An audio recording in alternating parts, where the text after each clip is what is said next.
Assalamualaikum warahmatullahi wabarakatuh. Selamat pagi, rekan-rekan mahasiswa, eee, alhamdulillahirabbil kita bertemu kembali dalam mata kuliah rancangan obat.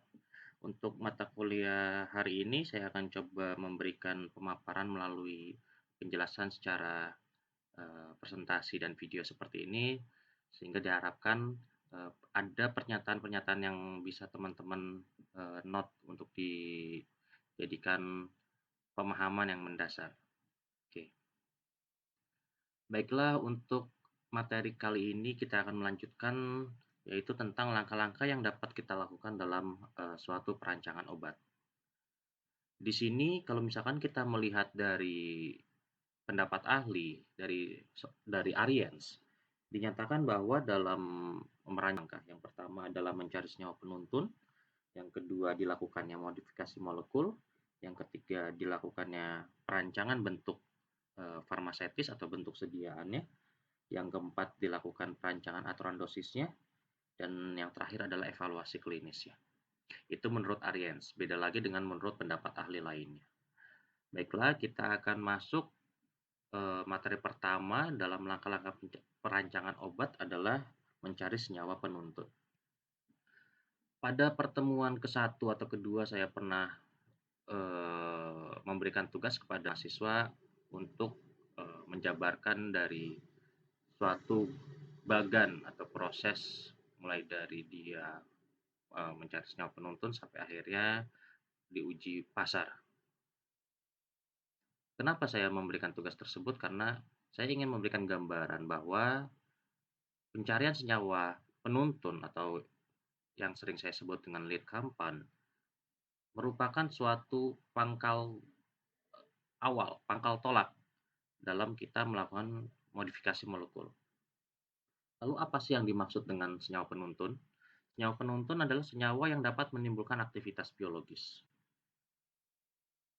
Contohnya, aksi terapeutik, aksi toksis, regulasi fisiologis, hormon, feromon itu termasuk senyawa penuntun, serta senyawa-senyawa lainnya yang terlibat dalam proses biokimia dan patologi pada hewan ataupun tumbuh-tumbuhan.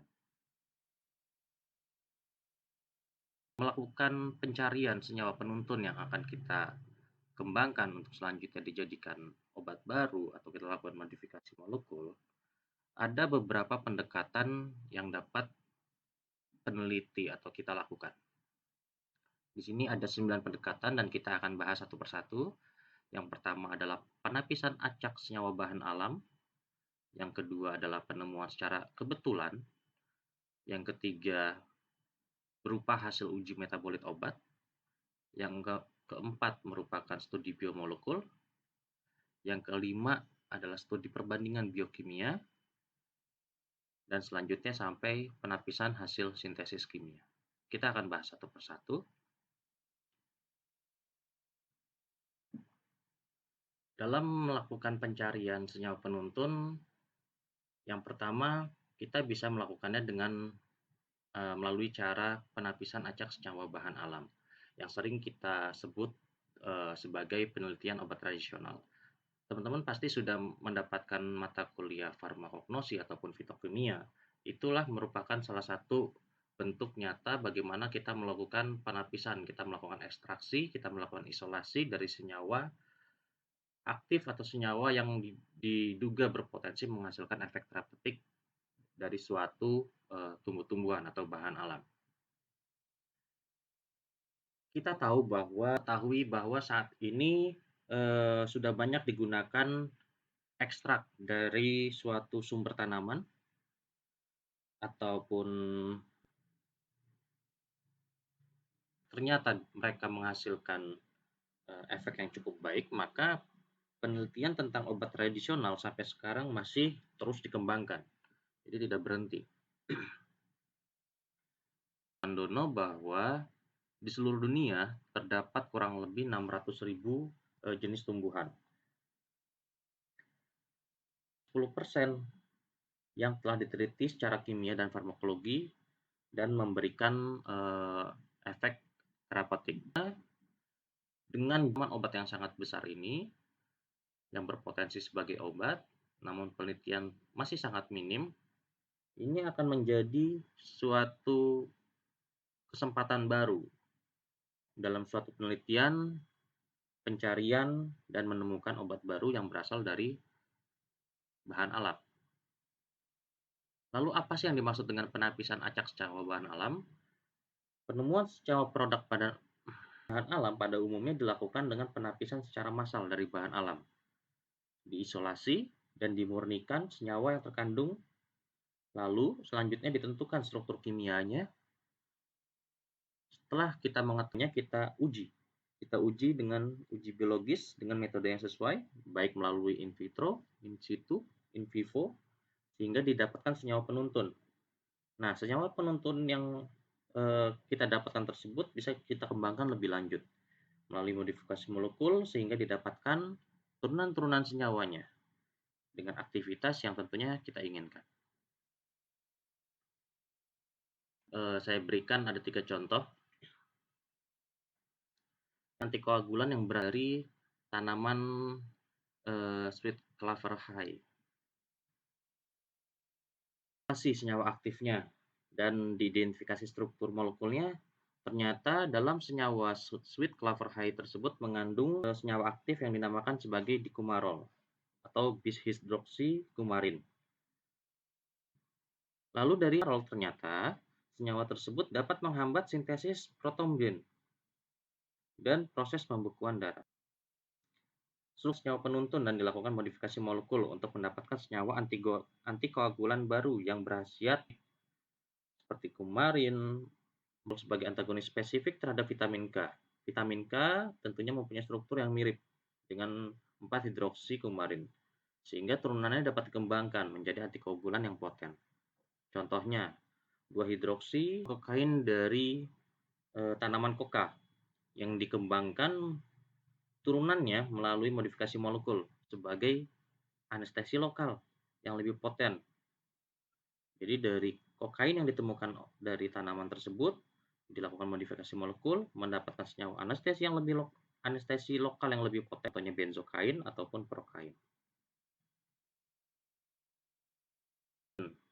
Dari tanaman Papaver somniferum.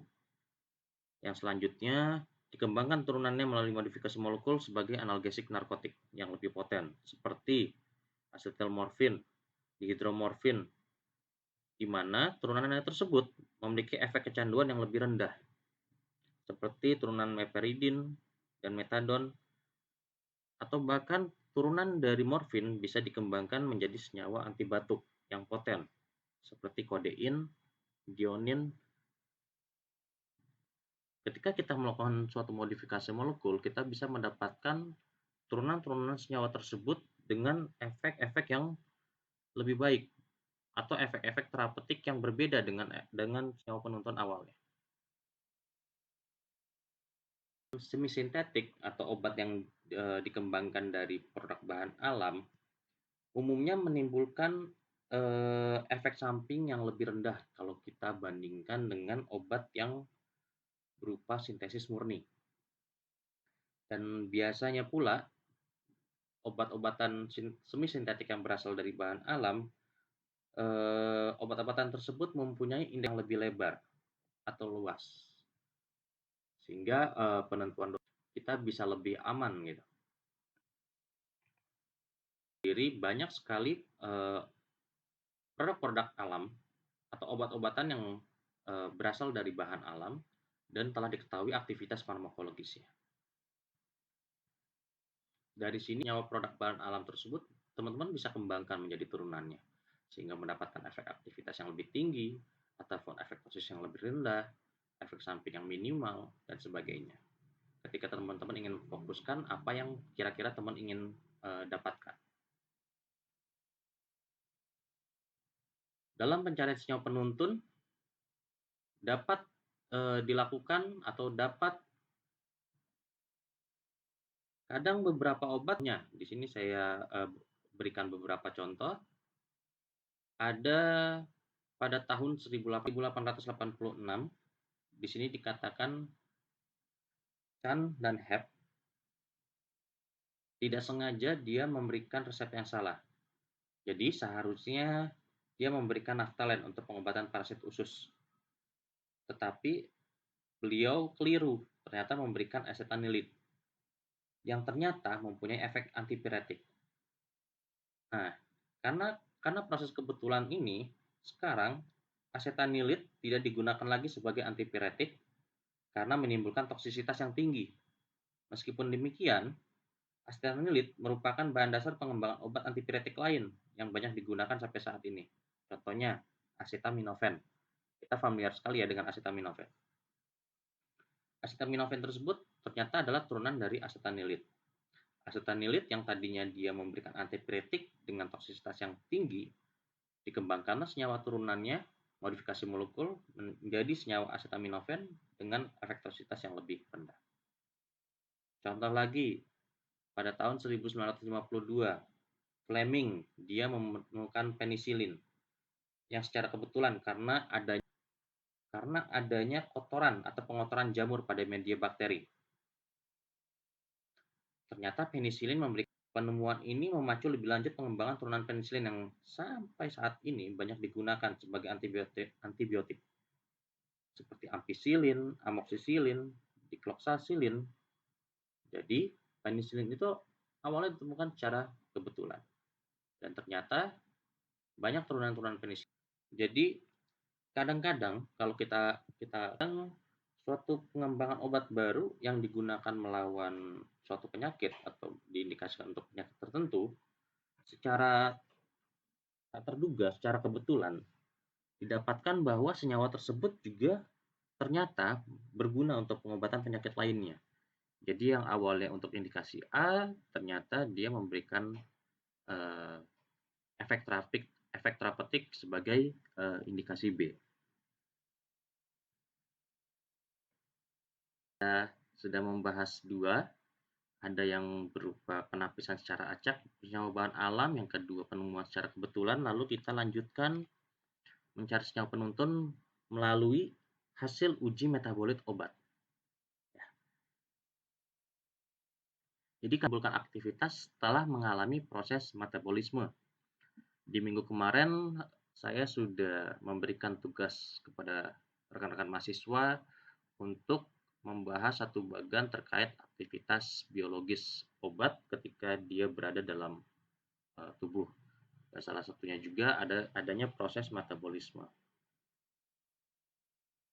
Sehingga diharapkan bisa memberikan dasar dari pemahaman teman-teman bahwa ada obat yang ketika di metabolisme dia menjadi senyawa yang aktif.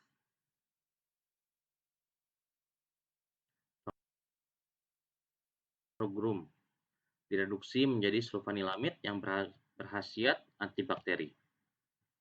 Kemudian sulfanilamid tersebut dijadikan senyawa penuntun dan dikembangkan lebih lanjut sehingga didapatkan turunan yang memiliki aktivitas lebih baik seperti sulfadiazin, sulfaguanidin, sulfamethoxazole yang saat ini banyak sekali digunakan sebagai obat antibakteri. Itu contohnya. Dapat digunakan langsung sebagai obat atau biasanya dijadikan juga sebagai senyawa penuntun. Di sini saya perlihatkan obat yang berbentuk praobat ketika dia di metabolisme menjadi metabolit aktifnya dan menghasilkan analogisnya. Yang keempat adalah melalui studi biomolekul dan endokrinologi. Di sini dikatakan bahwa biokimia, termasuk di dalamnya adalah biologi molekul, baik pada manusia, merupakan suatu lapangan yang luas untuk mencari secara sistematik senyawa bioaktif yang mungkin dapat dijadikan senyawa penuntun dalam rancangan obat. Replikasi kromosom, multiplikasi biopolimer, itu pun berperan penting dalam membuka lapangan baru dalam menemukan senyawa penuntun pada rancangan obat.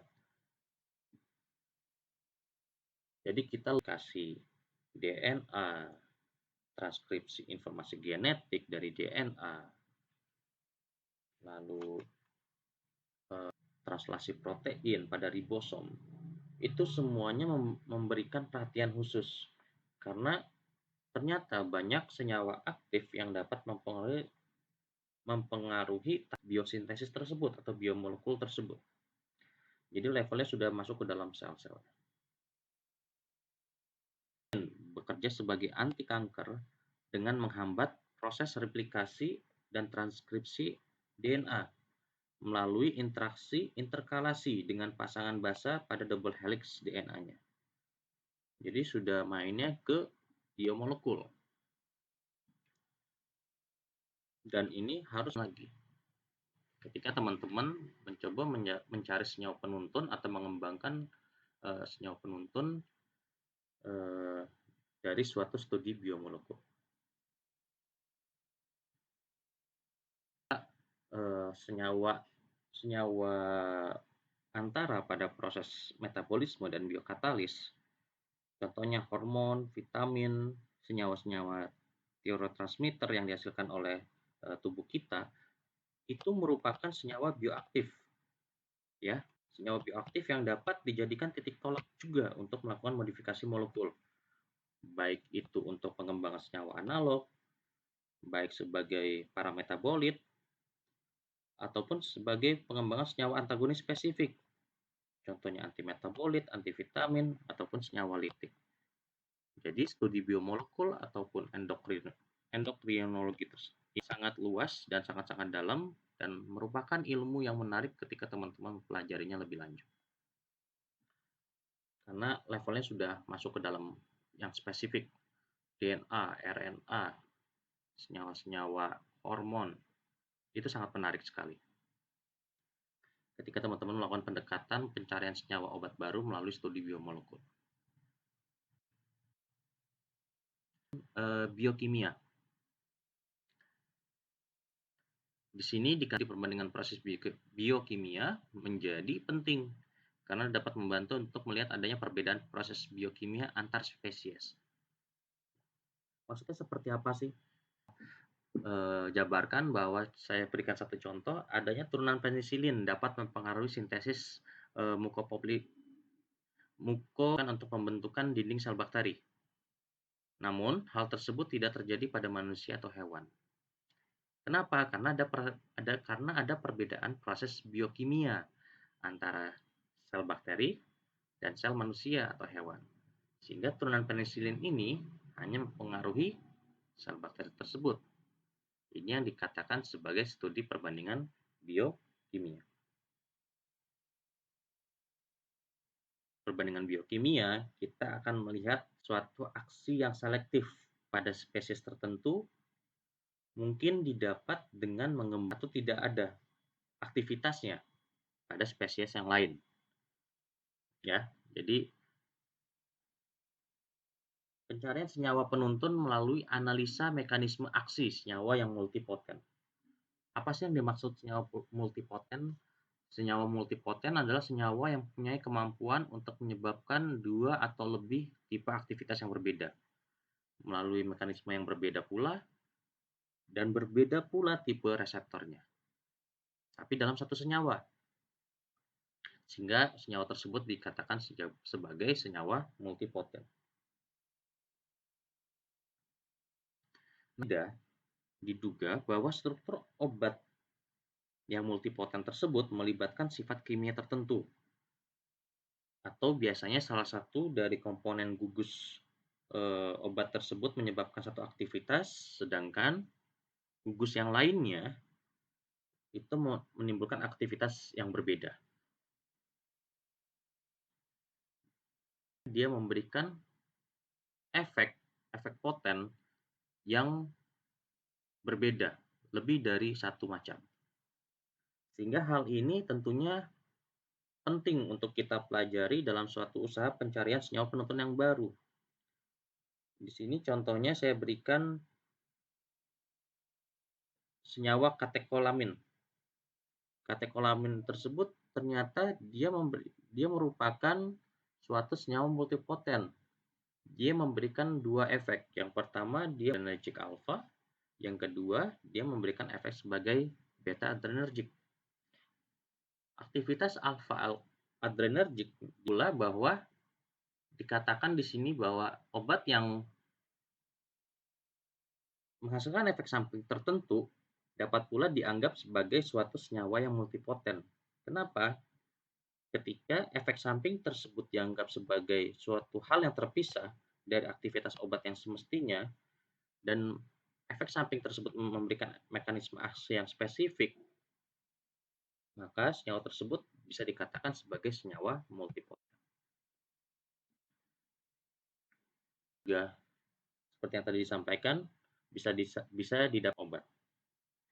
Efek samping obat mempunyai mekanisme aksi yang terpisah, yang seperti saya sampaikan tadi,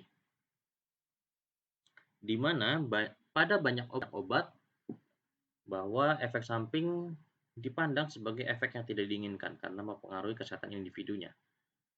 Pun demikian, ternyata efek samping dapat dikembangkan menjadi obat baru atau senyawa penuntun dengan efek yang diinginkan dan dapat berguna secara terapeutik. Contoh yang sangat kita sering temui adalah penggunaan antihistamin.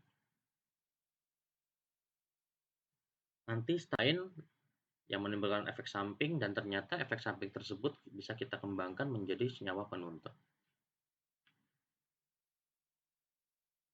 Yang didapatkan dari uji hasil antara proses sintesis obat.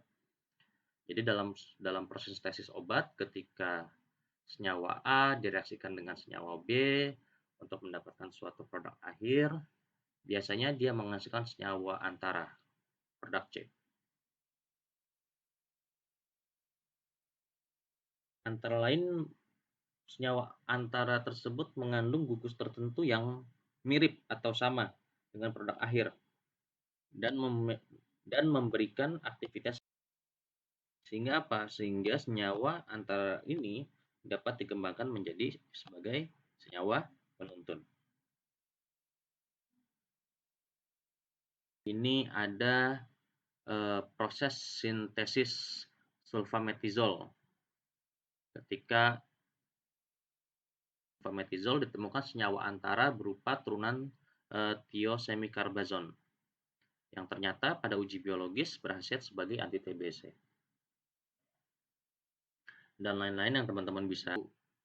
Proses sintesis, kita harus mengetahui ada selain produk akhir yang kita tentukan, ada senyawa antara yang dapat kita kembangkan juga untuk menjadi suatu senyawa penuntun.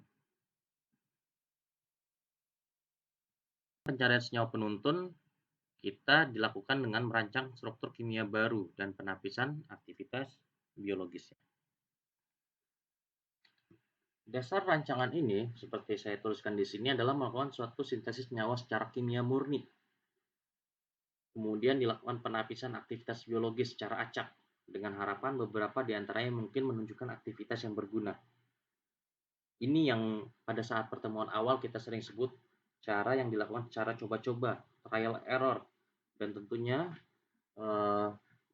mencari senyawa penuntun dengan merancang struktur kimia baru, dengan melakukan suatu sintetis senyawa kimia murni, ini memakan biaya yang sangat besar.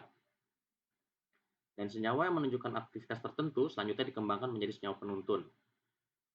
Dan dirancang tipe molekul baru dalam usaha mendapatkan obat dengan aktivitas yang kita inginkan. Saya ambil contoh di sini besar sebagai contoh dalam sintesis untuk mendapatkan senyawa anti kejang baru. Ternyata penapisannya memerlukan kurang lebih 500.000 senyawa kimia. Dari 500.000 senyawa kimia tersebut, hanya didapatkan satu senyawa yang berfungsi sebagai anti kejang baru. Contoh lain, misalkan penapisan acak secara langsung dan rasional dalam usaha mendapatkan obat anti malaria, seperti kloroquine. Ternyata untuk menemukan senyawa kloroquine yang dikatakan sebagai anti malaria, memerlukan penapisan kurang lebih 14.000 senyawa kimia.